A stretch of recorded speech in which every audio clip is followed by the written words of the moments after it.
that is in line with your interests as a group. And so you are only going to be able to open more doors for the same people, or for those people that you feel that they are against your interest, to be able to come in and be able to have a higher or upper hand over your affairs, even within your own enclave. And so, of course, this kind of approach is counterproductive and clearly not in anybody's interest. And so, but then, even if IPOB had continued to preach the no election message, the election would have still held. In fact, the issue is that a lot of people are living in fear. People are afraid of their lives. People don't want to be, caught in the web of this superiority contest between the Nigerian security forces and some of these people, or whoever they are, whether IPOB, because IPOB can say they are not the ones doing this. They're not the ones who are going out to enforce, criminally enforce or violently enforce sit-at-home, as it were. But then, whether it's neither here nor there, but then in any case, the idea of no election is not in anybody's interest. But even if they had insisted on that, even on the eve of the election, or even on the election day, the election would have still held. And I tell you, even if we have as low as 10,000 people turn up, they will still determine the winner of the election. And so that's just about a summary of my thought on this. And also then I think I've mentioned that before, the problem of participation, because we have had that issue before. What happened this time around is that because of the insecurity and the pressure and the fear, a lot of people voluntarily stayed out of the process. And so I think so far in recent times, this is one of the elections that we've had the lowest voter turnout in recent times in Anambra State. Okay, just one more question on the IPOB before I go back to Dr. Mefor. Now, one of the mantras of the IPOB was no referendum, no election. Now they allow the election to hold, or they've retracted your sit-at-home order.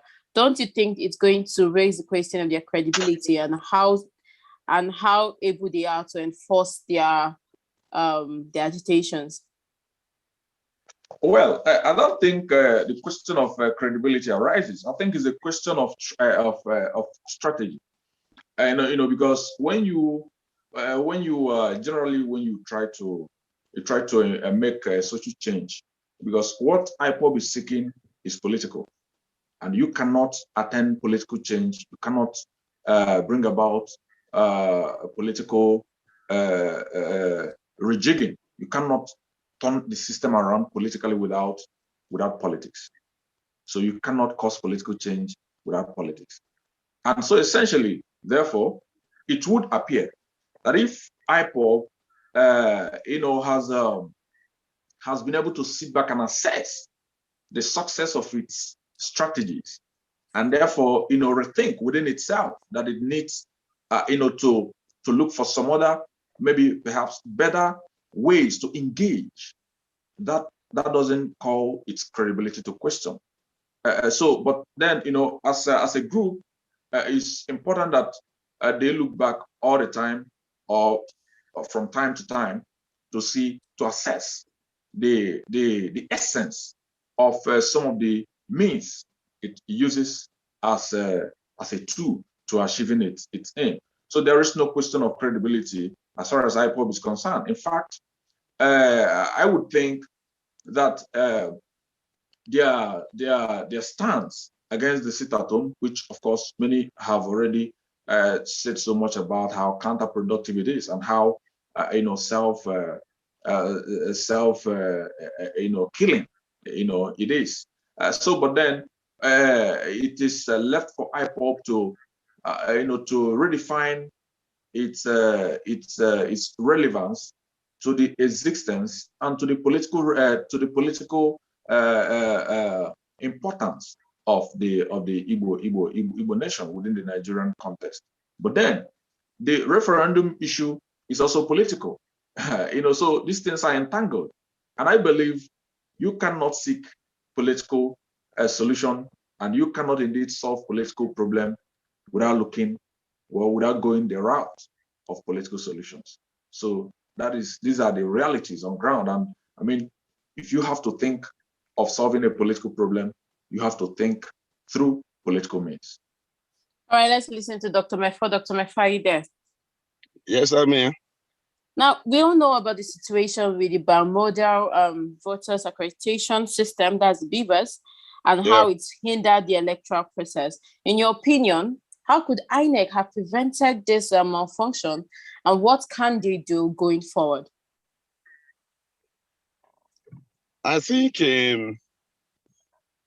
going by comparative analysis between what happened on the 6th of November, when you had the general elections, and then the supplementary election that held in Ihiala, the deployment of BVAS showed remarkable returns in terms of differential returns, in terms of deliveries. When you check what happened in Ihiala and what happened on the 6th across the state, the result we got from Ihiala was quite impressive. It showed that the BVAS machines, a lot better, generally well.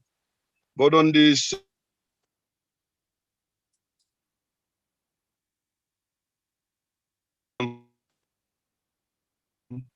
elections, almost conclusively held on the 6th, we had problems with the BVAS. And NEC didn't have the time to check out the machines against the, what you may call the Anambra political environment, to even know where it should be deployed, what kind of a network should be required. Two things, can be looked into here. One, if you check internet penetration in Anambra State, it may be quite high, perhaps up to 80%, if not 100%. But the GSM providers are not equally strong across the state. In some parts of Anambra State, it is MTN that is so strong. If you go to some places, it is Airtel, is Glo in other places. What this means is that the BVAS machines as configured, ought to have taken some of these sensibilities into consideration. My little research into the workings of the BVAS voting machines showed that it would work optimally if deployed to where you have a 4G network. Anambra network is not 4G, as far as I know. I think we are still on 3G in Anambra State, 4G in some places, but certainly not all of Anambra State, has a 4G coverage. If they had time to do a kind of a mock trial of the functionality of BVAS in Anambra, they would have been able to deliver a better result. And the inability of INEC to also do that can be understood in the context of the problems we had in the build-up to the election itself. Because if you recall, the threats that we have even reviewed here, put that fear in people to the point that even many ad hoc staff that were presumably already trained in the use of all these things, a lot of them pulled out. And that accounts for the reason why election couldn't even hold in Ihiala. And in one or two other words, I recall a place like Uke in Idemili North. I don't think election held there because INEC couldn't mobilize effectively to that place. And I also know that the same problem happened here and there. And the point I'm trying to make is that INEC didn't have enough time, enough conducive environment to be able to do a test run. And my position, can be seen in the fact that they were able to do better in Ihiala gaining from the experience they gained from the election that held on the 6th. And of course, they were able to know what could work better in Ihiala and deployed accordingly.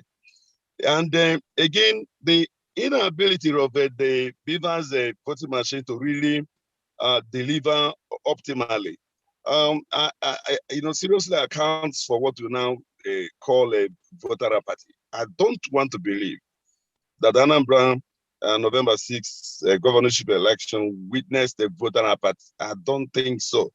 I think enough people came out, but got disenfranchised because of the BVAS voting machine that took a long time to accredit people. And so many people were frustrated out of the process. Some who were patient enough even waited and still could not get accredited. And many INEC officials didn't want to deviate from the electronic voting system. So they did not allow manual accreditation and voting. So what that means is that those who could not be electronically captured, and validated could not vote. This is very fundamental. It means that a lot of people were turned back because they could not be captured and therefore could not vote. And this also, it joins other factors like late deployment. INEC deployed late in so many places. INEC deployed late in so many places, again, because of all these logistic problems. The fact that, so many of INEC ad hoc staff are not too, confident even up till now about some of this. So of course, they are not a kind of fixed manpower that come at the beck and call of INEC. So they are not permanent. They're ad hoc. It means you recruit them in every given election cycle, and they follow and flow with what obtains within that election cycle. And Anambra particularly presented very peculiar problems. The fear element was so much a big factor, to the point that the ad hoc staff were quite reluctant because they believed they were in harm's way. And you don't blame them. Many pulled back, and even those who agreed to move on only joined and they proceeded reluctantly. So you can see that deployment of INEC to polling booths and polling units, it could be seen in the context of the build-up where so many extraneous factors could not allow INEC to do their job diligently and in a conducive atmosphere where they are in control, fully in control. They are workers working without fear of favor and so on and so forth. So if you get my drift, if you get where I am coming from, you will see that BVAS didn't work perfectly well, but there are reasons for it.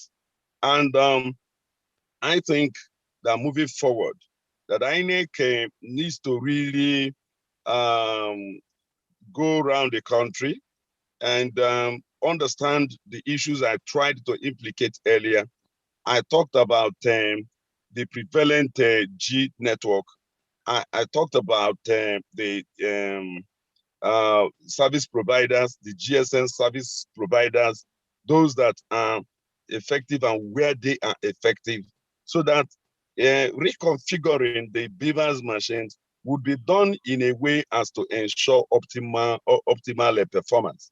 If you don't do this, you may be replicating what happened in Anambra. But again, we also have to bear in mind that certain factors and circumstances did not allow Anambra to function normally. And because Anambra didn't function normally, it should not be used as a yardstick to validate the workability and or otherwise of the BVAS machine. Because I think that given test runs and other factors put in place that BVAS should be able to work. That's what I believe. So we shouldn't recommend that we do away with it. We must go the whole hog in trying to implement the electronic voting system, both in collation of both in voting and collation of results. It's very, very fundamental. And I thank God that the National Assembly has also been able to harmonize the two chambers of the National Assembly have been able to harmonize their position, and they are transmitting to the president any moment from now to sign into law electronic voting system in Nigeria. So we have to flow with it. Okay, Mr. Onyekwelu, are you there? Yes, I'm here. Okay, still on the BVAS problem. Now, in 2017, we saw the card readers also gave problem. In 2019, we saw a similar problem with the card readers. Now we are seeing a different card readers as BVAS, and it's still giving problem. Do you think INEC is ready to embrace technology and electronic method of voting and collation and voting and collation? Is INEC ready for this new era? Yes, well, if I had to be very direct with my answers, my first impression would be that INEC is ready, for electronic voting system. But then we do need to put into proper consideration the fact that electronic the electoral system and even the democracy as a whole, requires time. It takes time. It's not something that is just walk in and everything is already set for you to, to experiment with. So it's something that takes a lot of time and also a lot of, requires a lot of innovation and also investment and practical, experiments, so that we'll be sure what we are dealing with or what we are testing. And now in the election in Anambra State here, I voted myself. But I observed that in my own polling unit, a number of people, were not accredited. The machine didn't accredit them to vote, so they didn't vote. Like Dr. Mefor already observed. So many people were actually disenfranchised. And so, but that is actually different from voter apathy. Voter apathy, I have been part of the election process in Anambra here, and I can tell you, in most polling units where you have as much as 20-25% participation, that is luxury. That is luxury, because I have experienced, firsthand situations where voters in a polling unit where you have maybe about 200, 250 registered voters, and you are having about 30, 35 or less voters coming to vote. So it's a problem that has been recurring. And so, but in this instance, it almost it's more than doubled because of the fear of unknown, which was heightened by the security situation in Anambra and of course in the southeast. And so, but then talking about the BVAS and the INEC readiness, I think a lot of studies has to be in place, because you cannot be experimenting with a stupendous or humongous amount of money, because I am made to understand that for INEC to be able to procure some of these things, a lot of billions have been expended on them, and so I don't think it's wise, for us to spend our scarce resources trying to experiment on things that are still going to put question marks on the credibility of our electoral processes. And so that's one. Then secondly, I think the BVAS can actually work. But then what I suspect is that really INEC need to rethink its ad hoc recruitment process. There are countries, I'm aware, there are countries that retain their election workers. so they don't have to go all out recruiting new people to come and then get trained, only for them to be discarded or maybe re-employed through the ad hoc process to be part of the next election. So what I'm saying in essence is, I think INEC should rethink its process of recruitment, because that will be a major plus in addressing some of these issues. I can tell you, one of the major challenges INEC is having with this, with introducing electronic system or technology into our voting and democracy, is that most of the people who are handling some of these machines lack fundamental competence to handle some of these machines. So they do not even understand how these things work. In my experience, I have had to, intervene in some centers, because I took my time to go about to observe how smoothly the election was going in so many other wards and polling units, on the 6th of November, and so I saw firsthand some of these things.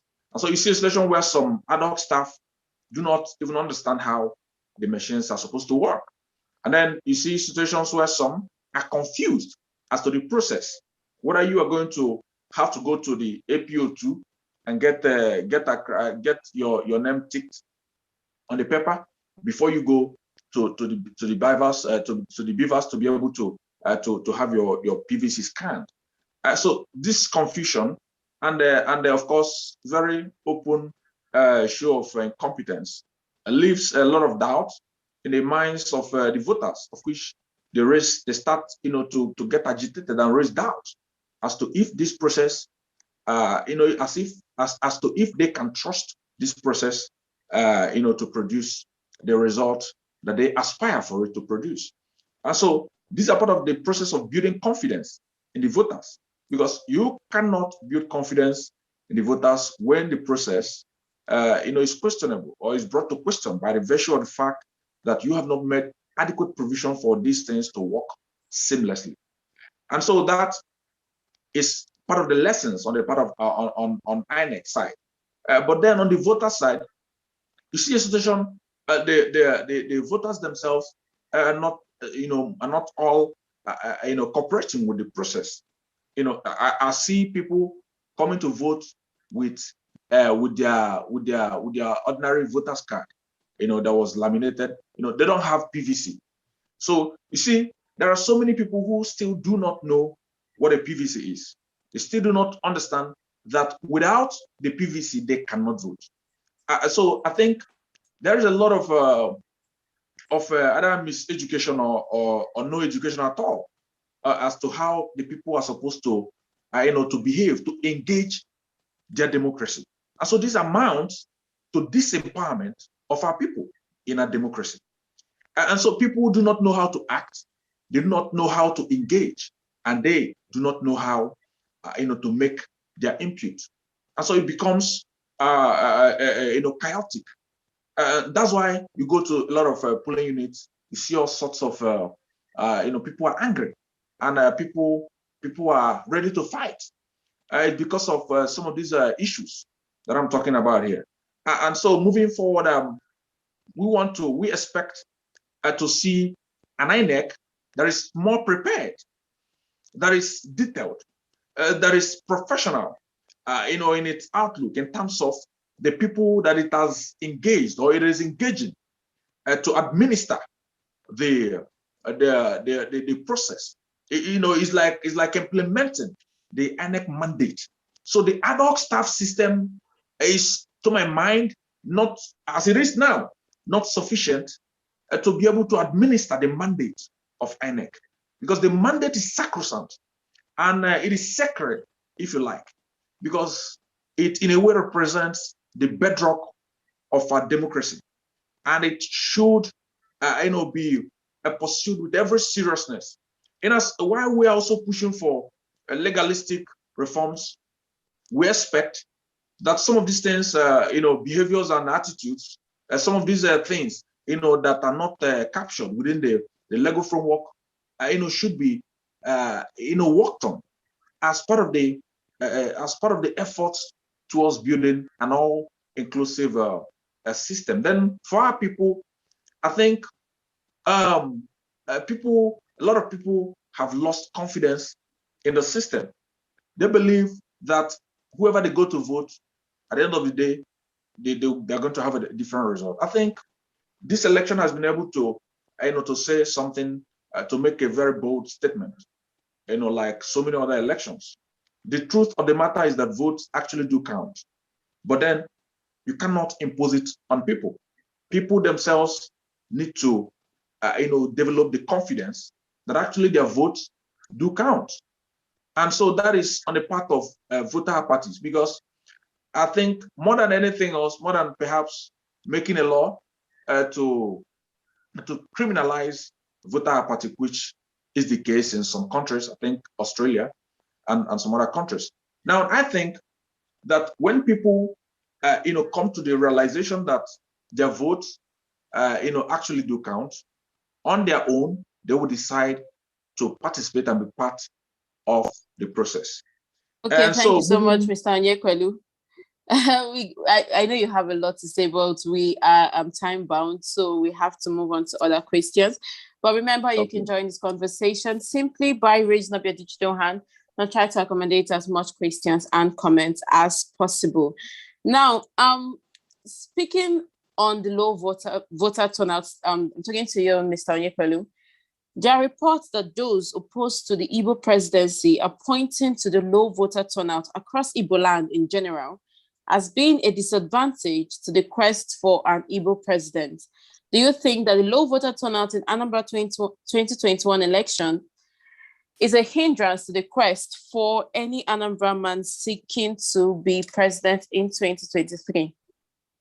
No, because when we are looking at it, we don't have to model up some of these things because they appear hypothetical. Now, when we are looking at who becomes the candidate, first of all, we have to talk about becoming a candidate. For you to be able to stand as a presidential presidential candidate, you have to go and be a member of a political party if you are not already. But if you're a member of a political party already, you have to get engaged in the politics, in the process of who becomes the candidate of your party. So that is where it starts. That's why I said in the beginning that the Anambra 2021 process started before the primaries. And then we had the primaries. From there, we moved all the way through the general elections. And so when we're talking about the voter turnout, we're just talking about just one of the processes of the elections. And so the first thing for anybody who is interested, if, for instance, the former governor of Anambra State is interested in becoming the president of Nigeria under his platform, the PDP, he should be bold and courageous to go meet his party people and tell them that he is interested in becoming the president of Nigeria and that he would like to contest on the platform of PDP. So that is why it starts. And so if you are able to go through the process of this very, very, very high level, high wired politicking, then you emerge successfully at the end of the day. That is when you stand a chance to be voted. So the question of low voter turnout is inconsequential, absolutely of no consequence at all whatsoever, as far as the 2023 presidency is concerned.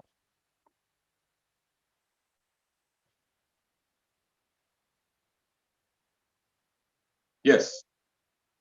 Dr. Mefor? Yes, Dr. Mefor, yeah, do you agree with Mr. Onyekwelu's position that the low voter turnout across Igbo land is inconsequential to a person of Igbo descent contesting for presidency in 2023? Well, I think the problem remains that certain things have not been put in their right perspective. In northern Nigeria alone, you have more than 10 million Igbos living here, up north. In western Nigeria, you have nothing less than 5 million Igbos living there.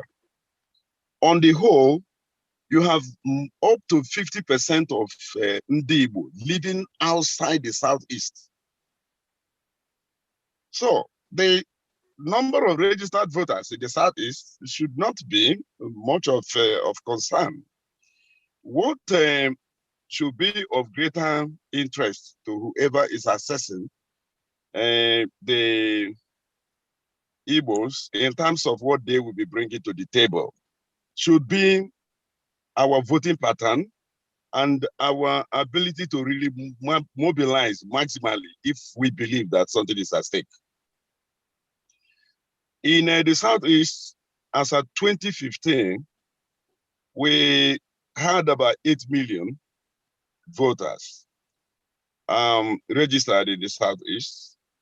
And in the 2015 presidential election also, 2 to 3 million of them voted.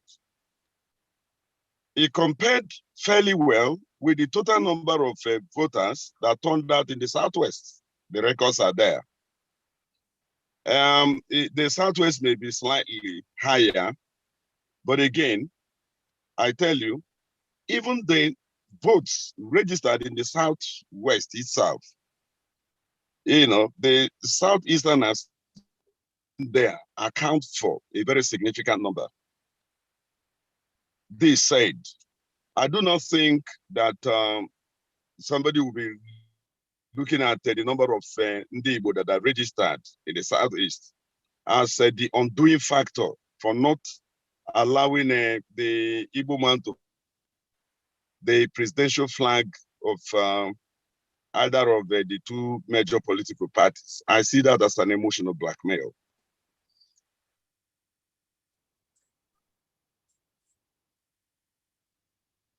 Dr. Mefor?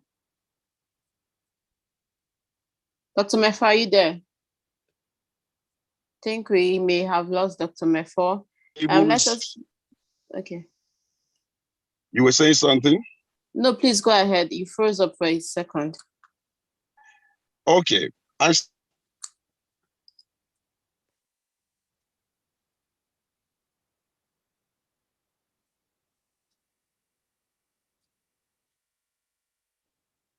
Dr. Mefor? Okay, I think his network may... Hello? Yes, we can hear you, but it seems your network is giving some kind of interference. Please go ahead. The point I'm making is that Igbos vote en bloc, and whoever offers the Southeast the presidential ticket in the two major political parties can be sure of block vote. That's the point I'm making. And it is something we are good at, and we can deliver that again. I have had that argument that many of us don't turn out during elections and stuff. Yes, apathy is quite high in the Southeast generally, especially in a place like Anambra. I have no recollection of when Anambra voter turnout was ever more than 25%. So that's why I'm not even surprised with what happened on the 6th of November, because it has always been the trend.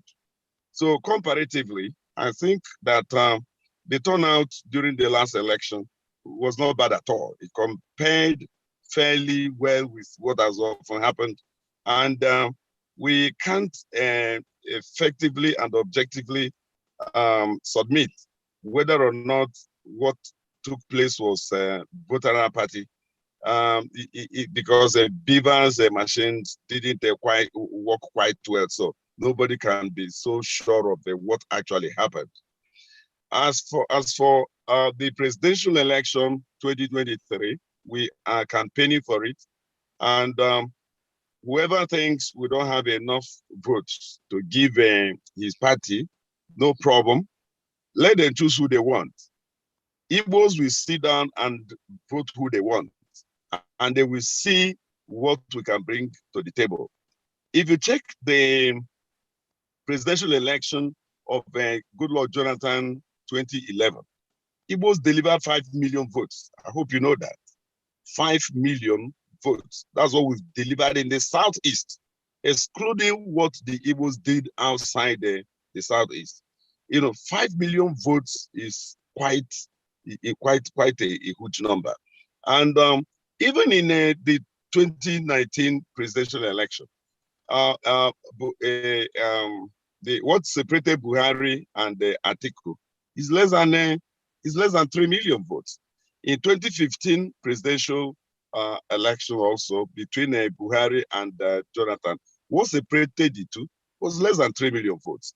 So if in 2011, the Southeast could deliver 5 million votes to Jonathan, do you think if they have one of their own running for the president, they will deliver less? They will not. So they are in a position to determine who becomes the next president. So if they are, removed from the picture for all these frivolous excuses people are giving now, we will vote in protest. What that means is that 5 million votes we gave to Jonathan, we will muster it against whichever party that does not believe we have anything to bring to the table. And that's the message I'm sending across. It will happen, and we'll come back to your platform to analyze it. All right, thank you so much. I can see that Mr. Lumba has his hand up. Mr. Lumba? I have a question. I just saw a news now that Valo Zibo has indicated in the Rise TV that he may go to court to challenge this election. Are you disappointed, Dr. Mefor?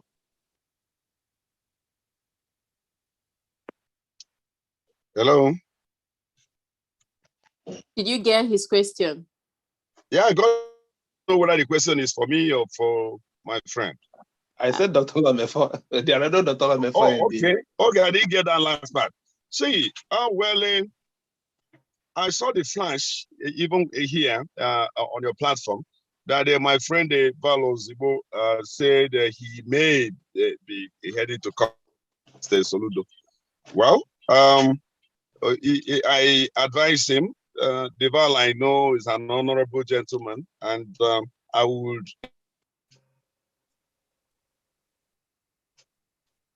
to the very end. He has already congratulated Soludo and making a U-turn to head to court. I don't know what new facts have emerged for us to take him, seriously this time around. I listened to the grounds advanced even by the APC governorship candidate, Senator Andy Oba, the grounds he gave, and more detailed in the initial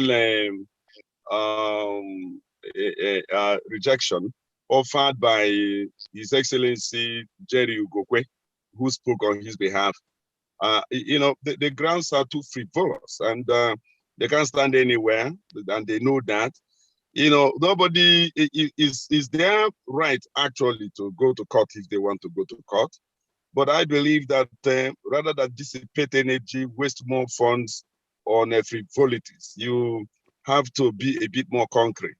I think Soludo shouldn't be distracted now. They should all come together and encourage Soludo to settle down, quickly and address the developmental challenges of Anambra State. That is the task confronting us. You see, the election was quite imperfect, yes, but to come to say the election did not comply substantially with the Electoral Act, I don't know how. Well, it's the duty of the court to really tell us how that is. But we are laymen, but not too lay to the point that we don't understand the basic provisions of the law, in this circumstance. All the imperfections affected everybody, all the candidates, all the political parties. The only way any of those claims could make sense is if one can prove that the imperfections were put in place to benefit Soludo and his party alone. And this has not been seen anywhere in all their claims. I also didn't see where Andy Uba said that he won the election. He never said he won.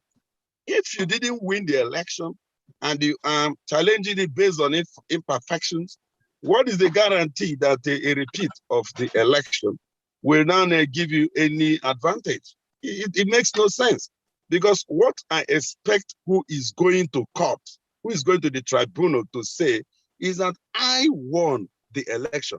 That was what Hope Uzodinma said in Imo. Hope Uzodinma said, look, these 368 polling units votes were not added, and I won in those places.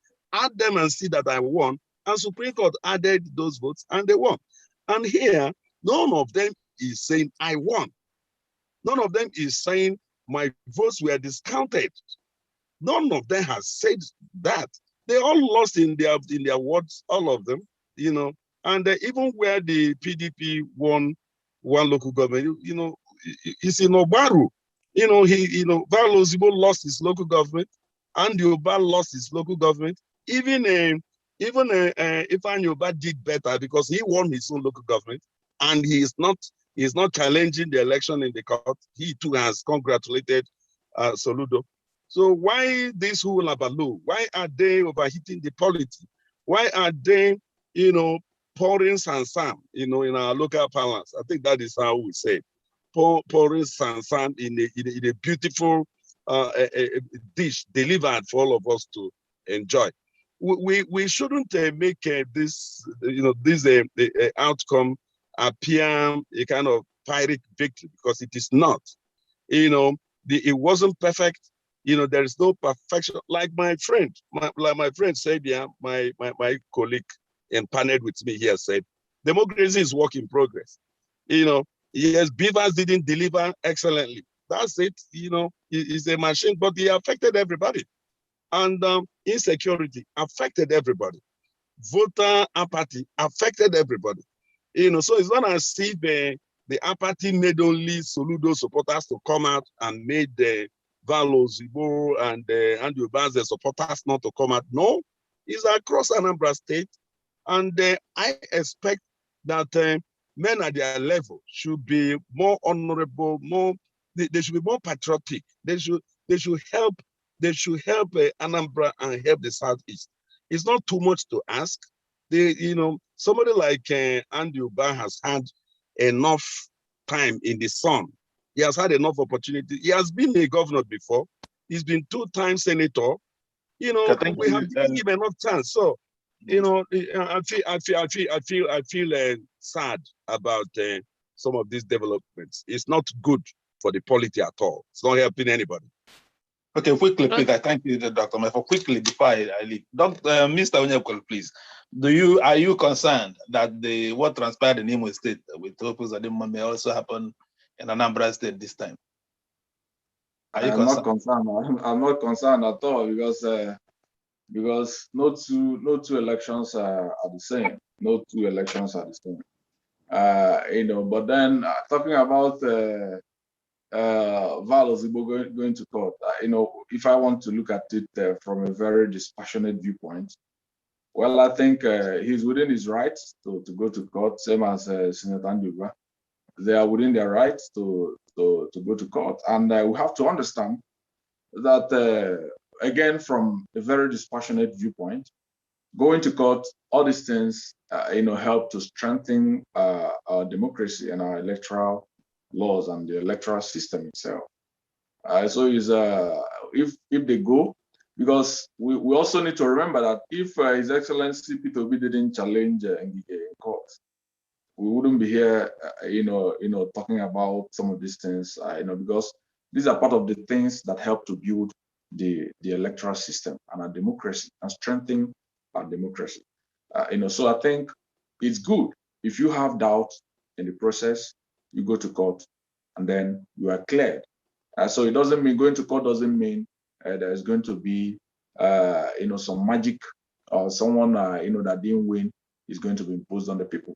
No, it means people going to have their doubts cleared. And so I believe if other things being equal and the law prevails, I mean, the right thing will be upheld. And all these things are to the advantage of our system. It helps us to build a more formidable system that works for everybody. So really, I'm not concerned about this in any way. But then again, when we're looking at it from the viewpoint, like the erudite Dr. Mefor was trying to, to say, then I feel that when there is no serious reason to be in doubt of the outcome of any election, then there is actually no need going to court, going through the process of court. That will constitute major distraction to the incoming government. And so when we're looking at it from that point of view, then it stands also to reason that they should be discouraged from going to court. But then if they insist, which we all know is within their rights, we do not have any other option. We cannot stop them. Okay, I can see that Elder Tango's hand is up. Elder Tango.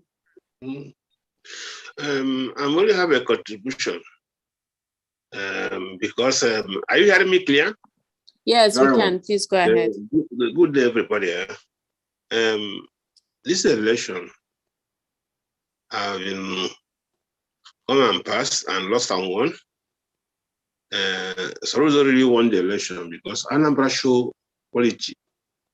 They behave, they didn't fall into the trap that was set for them to give room for the people. Now, would I call it enemy or anybody to do their wish? There's a word in this forum, a Lumba forum, that Dr. Mefor said once, and I made good use of it. Dr. Mefor said, if IPOB can use their number, popularity into politics, you will yield good results. I was annoyed with him the day he said it, but later I think of it. That's why I made a video 2 weeks to the election, calling everybody, calling them that if you don't vote, how can you? I hope Lord Mefor may be, because I posted the video in the forum that he is. I saw it. I saw it. Thank you, my brother. You said it. So for me, I'm a balanced person that believes in reality. I said, vote, go and vote. If you vote, if you don't vote, how can you say you are linked out? Vote, and with the help of smart news and everything, we did a lot. We work hard. I'm not in Nigeria, but I have a control room in Nigeria that monitors everything that happens everywhere and I send it to the public, no matter who is concerned, which many people saw. We do that, and the election go the way it go, which really Anambra choice, Anambra mind, people's choice was really recognized in that election. So no court will turn that table. Anambra is not Imo. And what brings a good government, unless if Soludo didn't perform, next election, someone else may come in. But going back to Anambra history, at times we say history, you will find somebody. I don't see any moral ground. And Dubai will say he must rule Anambra, going back to our history with him, with what event that happened, really. He lost the election, he go house arrest, try next time. After all, Buhari tried 3 times, whether by counterfeit he came in or not, he tried. Going to court, nobody's afraid going to court. If they go to court, Trump went to court and still lost. Going to court doesn't mean anything they do now will be stupid of them because people have seen everything open. You will expose, because if they really want unity of Nigeria, let them allow this election to be, allow Anambra to be as it is. It will help to build peace, lasting peace in Nigeria election. Coming to IPOB issue, people don't understand the IPOB setup. IPOB wasn't a political party. It's a freedom fighter with one central command. Obey the last order. Now, it's just like a ship. When the captain is in a ship, captain controls the ship. A ship that lost captain, if there's many fractions now in IPOB, up to 5, 10, 6 fractions. Tomorrow you hear different things, but many people are calling themselves to order now. Before, only one person will say, people believe, people hear him and believe him. That's why it's good. That's why the parent in the sea always say the captain free. So what I see in Anambra have shown a great thing. Yeah, well, I do keep records because when I was 2 weeks to that election, I remember Dr. Ucheme's first word that if our IPOB can go into a political party that they will go miles. So I started doing underground work, calling people. Everybody had, not only me, I'm not taking the credit. But at last, I made a video that provoked even some my IPOB member. Why did I do that video? Are you a saboteur? And I said, I'm not a saboteur, but see, the war is in our house. Our people are dying. This is because if you made a law, your enemy will go into your law and use that law as the way you want.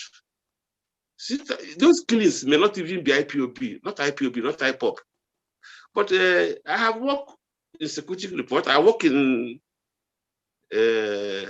investigation bureau. My last bus stop in service was SIP Araka, which is just like DSS now.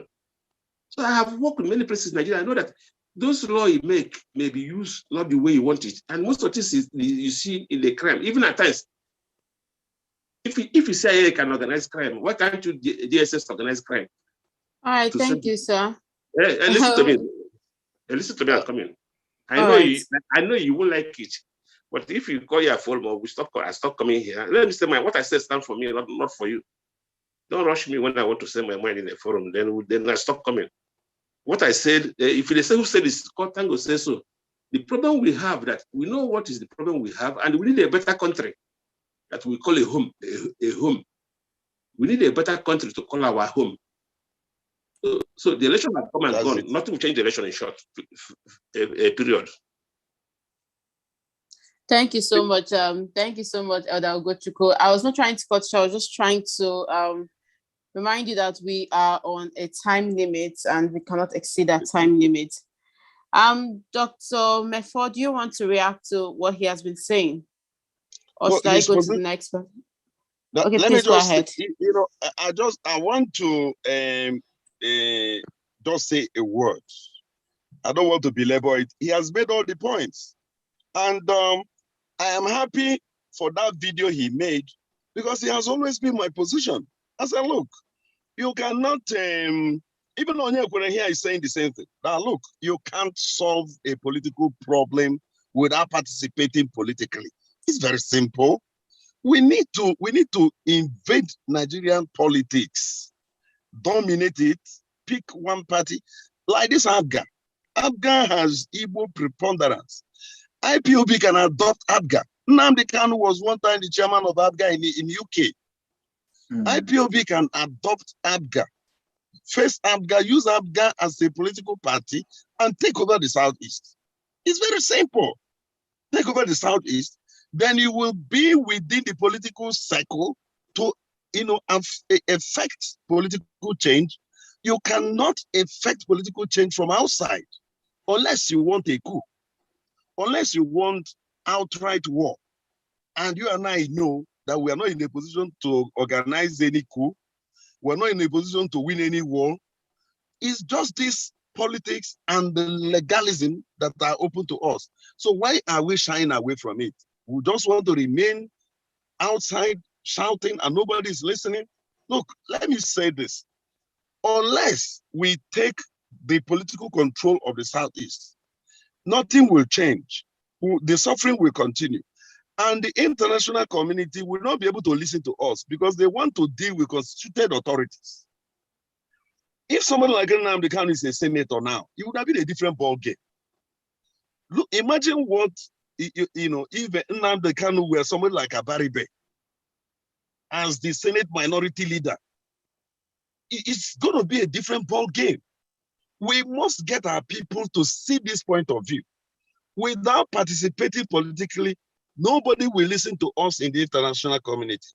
What they will be offering us with the palliatives, ask Nigeria government, listen to them, do this. That is not what we are looking for. We are looking for either of these two things. For emphasis, I have often said it.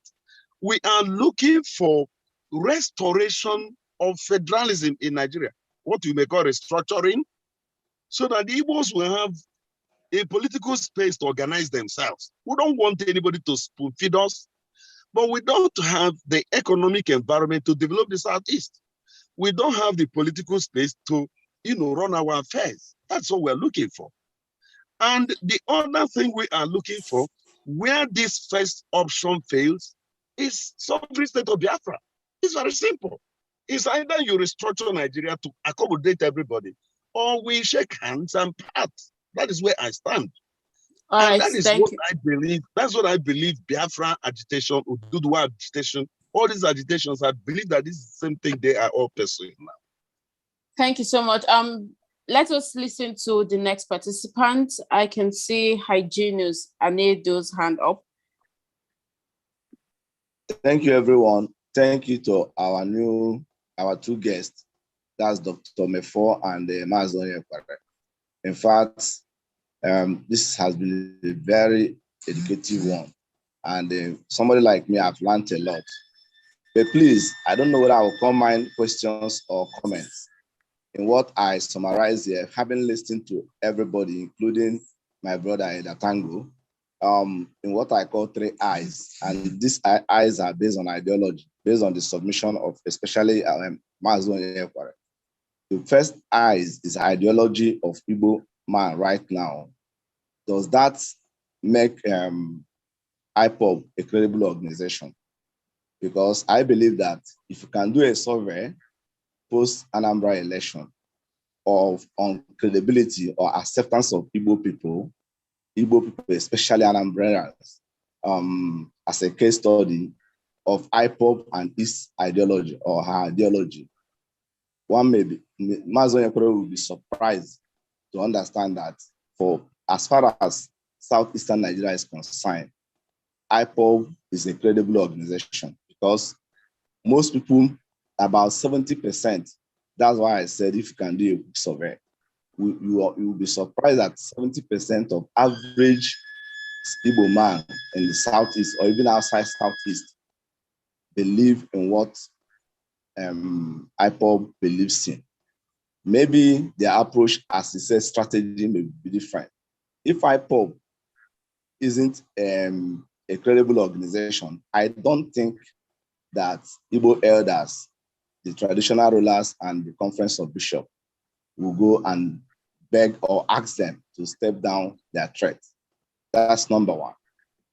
The second ideology, I said, in terms of what an Anambrian voter now has in mind, there is this ideology of Nkabunkani, meaning ABGA remains Igbo man party until proven otherwise, especially Anambrians.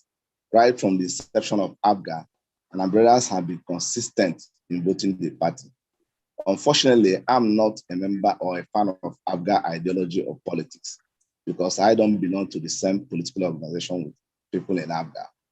But being on ground on the day of election, I could see the high acceptance of ABGA above all the 2 other major political parties. That speaks to Igbo man ideology as per his belief in a electoral system in Nigeria and what he or she could achieve by adopting ABGA as a kind party. The third I is, we said we have passed Electoral Act now signed into law. From the amendments, does Nigerian democracy has that basic ideology of making an election credible, fair, and acceptable with evidence, that standard evidence worldwide, where we practice true democracy and federalism? The answer is that our concept of democracy in Nigeria has not fallen into that ideology of election being credible, acceptable, and fair, seem to be fair. Now, why do I say so? On the day of this present election, people were being recruited on the spot. Potential voters are being recruited on the spot to serve as ad hoc member of what they call it, INEC. Now, you could see that most INEC officials that day, greater in number, unlike before, were all INEC staff. So if Nigeria has believed in the ideology of fairness in an election, what stops Nigeria giving the INEC power and the funding to employ people, even if they're ad hoc, they are being paid basic minimum but they will be going on training and retraining on the process, which is already in place based on the Electoral Act, right? And the conduct of election. What can Nigeria afford to bring our development? Nigeria can afford it. Many other countries, both financially and technically. So now we brought a device called BVAS that we know, as my brother said, in Anambra State, I don't think there are more than 7 cities or towns in Anambra State that have 4G network. Now, what was the preparation of INEC to mitigate areas where there are not even network at all? Then I have not seen a device electronically that you must smile before it captures you. So that goes to deal with our own belief in the ideology in which we want to practice democracy. And ideally, that's why it's called ideology. It's supposed to be something that's acceptable globally in terms of definition of democracy. So my submission here, these are like what I even gained from discussion that went through this meeting, my learning too. So it is, I thought Elumba TV would have said, let's make these issues and recommendations. Because if we are in the way of recommendation, number one recommendation is that there must be what I could term targeted or strategic funding of INEC to ensure that we come up with an election that will be credible, fair, and acceptable. That's number one. Then the second one on Igbo ideology is to recommend if Igbo leaders will step up their engagement with IPOB. So we are meant to believe that it was the engagement that made them to play down sit-at-home, which I can tell you that if not for the retraction of that sit-at-home, we are talking about maybe lower than 10%, it would have been less than 1%. Because even those that believe in party, they were afraid to come out. I was in my own polling unit, I was the only person that was allowed to come within the radius of that polling center with a vehicle, because already I was working for a political party. And once they see a vehicle coming, everybody, including the adult committee member, adult staff of INEC, will run away. So thank God for that BVAS. That goes to recommendation that they should increase interest in making our elections electronically, right? But with belief that we must make it work just like near, where there is near, I won't say perfection, but credible and fair election conducted across the globe. Thank you. All right, thank you so much, Hygienist Anedo. Let us listen to our guest respond to that before we conclude today's program. Mr. Onyekwelu. Oh yes. Now, thank you, Hygienist, for your contributions. Then I want to start my response in this way. You mentioned ideology as the question of IPOB's credibility, of which I think you misconstrued my earlier position. I said that IPOB's credibility is not in question, because if you say that the credibility of INEC, IPOB, calls to question on the basis of how they reevaluated their earlier stance and changed within themselves. I mean, there is nothing wrong in a group reconsidering its strategic positions and taking another route. That before then they were opposed to. I mean, it's part of the growth process that we've been talking about here. So the issue of credibility as far as IPOB is concerned within the context of the just concluded governorship election in Anambra State, it's not in doubt. So that is not an impediment. It's not. It doesn't cast any doubt on the credibility of any organization. Rather, it gives human face to the organization.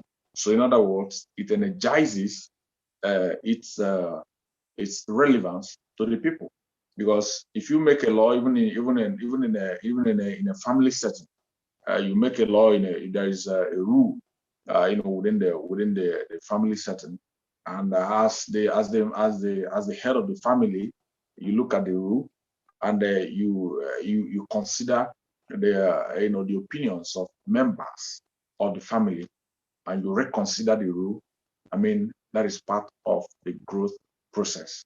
Of course, part of the process to achieve harmony within the family group, as as I've given as an example.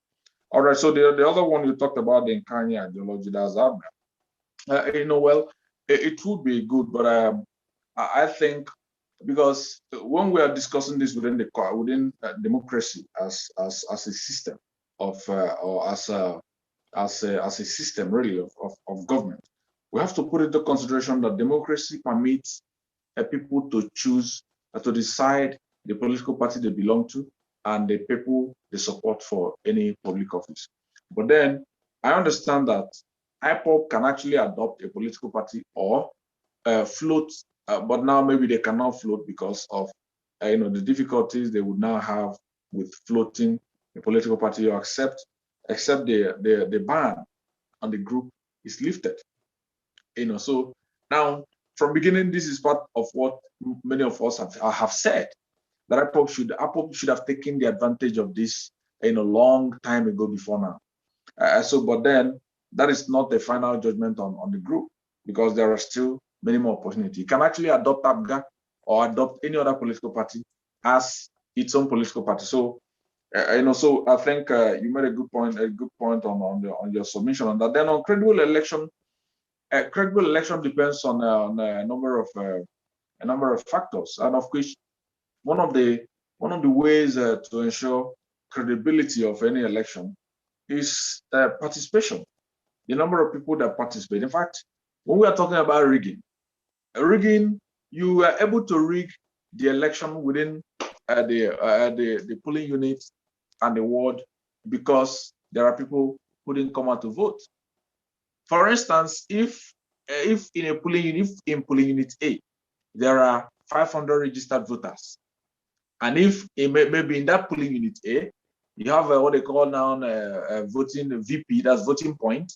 In the other voting point, maybe you have maybe 100 voters there. In that unit, you cannot have more than 500 ballot papers on for polling unit A, and for VP, you cannot have more than 200 ballot papers. So where you have these ballot papers extra, or you have the extra where people can use to to cheat and to rig the election, is when people don't come out to vote. And you have to understand that you cannot rig an election where the choice of voters is clear. You cannot rig the election because it is ripe for violence, and nobody wants to have that kind of a situation in hand. So these are these are realities, that people put into consideration. But for most of the populace, they do not have an understanding of how really the system works. Which initially I said INEC and even political parties and every other stakeholders should do better, should do more to encourage our people to gain political knowledge and to actively participate in our election and electoral processes, and also even in our democracy, engage leaders. Most people in Nigeria don't know how to engage our leaders. You see, most people actually think you call your rep and make demands for money. You make demands for just things, personal needs. But that's not how to hold people accountable for being in public office. And so these are part of the things that we need to learn. But in all, it's a process that we're already going, and I believe. Thank you so much. Eventually, we'll get to the point where we'll be able to. All right, thank you. I can see Elder Ugochukwu's hand is still up. Elder Ugochukwu. Elder Ugochukwu, you'll be our last participant for the night. We have already exceeded our time. So please keep your submission as short as possible. I can hear you. Please go ahead. I'm giving a support for what our Onyekwe said no. people participate fully, no matter the number. There's a video showing people counting along with the INEC. 1, 2, 3, 4. It's very interesting. How can somebody ring or manipulate that kind of situation when they are counting the vote and people are counting along with them? So, Anambra show class, I maintain it. And the election was peaceful, marvelous, and it's good. So we must keep it up. That's my take. Thank you so much. Let us hear any last words from Dr. Mefor before we round up today's program. Yeah, my last comment is this. I want to reiterate my position on political participation. The new Electoral Act, the amended Electoral Act, has now handed power back to Nigerians. I'll tell you why. You see, the amended Electoral Act has now inserted into it direct party primaries. It means that registered party members will now determine who will fly their flag. That's the law now. That's number one. Then, number two, the electronic transfer of votes and collation of results is also a revolutionary clause inserted into the electoral process. What does that mean? It means that those who go to collation center to manipulate results have been cut off from that. It means, like Elder Ugochukwu was saying, you know, people counting along with the INEC officials, 1, 2, 3, is the same thing. As whatever is recorded there is what will be transmitted to the central server. And the political party agents are also available there at the central server as they are at the polling units. What is emanating from the polling units is what will be recording at the central server. What this means is that there will be no avenue for anybody to write results. That was what happened in Anambra. So people who were hoping to write results were disappointed. You know, and that is why I told you that I read the grounds, you know, of APC. I've not seen that of Alozibo. I had expected for Anduba to say, I won. He didn't say that. He said there are irregularities. What that means is that he is pleading with the tribunal to cancel the election. That's it. He's not asking the tribunal to declare him as the winner. You can understand that is an exercise in futility. It's frivolous. So my last line is that IPOB, all the agitators, both Oduduwa, all of them should invade the electoral process and make their own leaders their political leaders. There is nothing that says that people who have a bias for what they are doing cannot now become senators, governors, House of Reps members, and all that. And that way, take their own destiny into their own hands and be able to bring about the kind of governance that they want. Do you know why this agitation is rife? It is rife because of bad governance. If it is as a result of bad governance that you have Biafra agitation or Oduduwa agitation, why don't you take over governance itself and govern the place the way you want? It's very simple. This is where I leave my intervention for the night. Thank you once more for hosting us. Thank you so much. Let us hear from our second guest, Mr. Onyekwelu. Well, since we narrowed it down to Anambra election of 2021, my last take would be that I expect to see INEC improve on some of these, errors, some of these difficulties that we discussed this night, and also I look forward to, see Nigerians become much more conscious and show the consciousness, show a higher level of consciousness of understanding of how the system works. And of course, I also expect to see other stakeholders within the electoral system, the democratic system, work together to have a much more sustainable system, and also expect to see the people, exerting or showing a lot of faith, in the ability of the system, to produce leaders that can, be able to transform their dreams, their aspirations to reality. And how would they do this? They cannot do this without being part of the process. Thank you so much. Thank you so much. And that's as much as we can take on today's interview. We have been discussing Anambra 2021, issues raised by the Anambra 2021 governorship elections. Special thanks to our guest, the convener of the social-cultural organization, IPOB. Dr. Mefor, thank you so much for coming. Thank you. Thank you for hosting us. Thank you. Thank you. And we also had a columnist with the West African Pilot News, a creative writer and a good governance advocate, master's, and he also has a master's degree in political science, Mr. Ebuka Onyekwelu. Thank you so much for honoring our invitation this evening. Thank you. Thank you. Thank you. A special thanks to our participants, the ones that asked questions and also made your contributions and your comments. And for me, Augusta Neka, it's good night. Thank you so much for listening. Thank you. Thank you.